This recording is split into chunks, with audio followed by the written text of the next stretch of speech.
En conclusion, je me serais bien adressée aux médecins, aux futurs médecins, au personnel soignant dans son ensemble.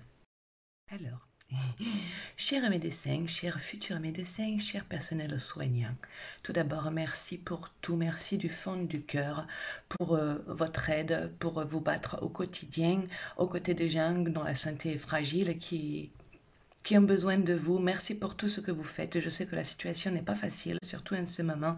Elle n'est facile pour personne. En tant que malade, je peux vous dire que pour nous aussi c'est difficile. Alors j'avais envie de vous poser une simple question quant à votre moteur, quant à ce qui vous motive dans l'exercice de vos fonctions. Il y a quelque temps, j'ai été reçue par un jeune neurologue qui m'a rapidement dit, voyant la multitude de mes symptômes, oh, vous savez, nous en médecine, on aime bien faire rentrer les gens dans des cases. Ah, ça m'a interpellée quand même un petit peu au plus haut point.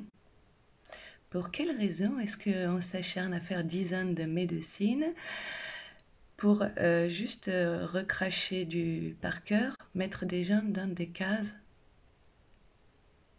Quand un patient vient vous voir avec des symptômes ou même un nom de maladie que vous ne connaissez pas, à quel moment faites-vous l'économie de vous renseigner? À quel moment n'avez-vous pas la curiosité scientifique, ne serait-ce que la curiosité d'aller vous renseigner? N'est-ce pas naturel pour un médecin? N'est-ce pas l'atout majeur d'un scientifique d'avoir de la curiosité scientifique, justement? On se revendiquer de la science sans curiosité scientifique. Peut-on sincèrement espérer soigner les gens, les aider à aller mieux, en se contentant de les faire rentrer dans des cases, en recrachant un savoir de surface, sans faire de puzzle avec le contexte, l'environnement de la personne, la façon dont elle s'occupe de son corps, son métabolisme, tout ça? Est-ce que l'intelligence, c'est recracher un savoir, faire du copier-coller, ou est-ce que c'est plutôt trouver des stratégies d'adaptation, euh, s'adapter? Alors, je te lis. Médecin. Personne qui, titulaire d'un diplôme en médecine, exerce la médecine. Médecine. Ensemble des connaissances scientifiques et des moyens de tout ordre mis en œuvre pour la prévention, la guérison ou le soulagement des maladies, blessures ou infirmités. Serment d'Hippocrate.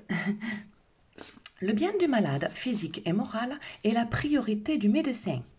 Celui-ci doit faire ce qui est utile et avantageux pour le malade. Cela commence par la direction du régime, entre parenthèses diététique, selon la doctrine hippocratique. Un régime approprié peut corriger le déséquilibre des humeurs. Donc on commence par rééquilibrer les choses. Là, on parle bien de prendre le patient dans son ensemble, comme un tout, comme un puzzle à refaire. Alors, dites-moi, les médecins et personnels soignants qui ne voient pas le patient comme un puzzle scientifique, qui ne voient pas les symptômes et les maladies comme un défi à relever. Je vous pose très sincèrement, très sérieusement la question, à part le prestige social et l'argent, quel est votre moteur? À part le prestige social et l'argent, quel est votre moteur? Si vous pouviez prendre le temps d'y réfléchir, ça serait vraiment super pour tout le monde, je pense. Vous avez tout le temps que vous voulez, hein. Nous, on est là, on ne bouge pas, hein. On vous attend. Merci.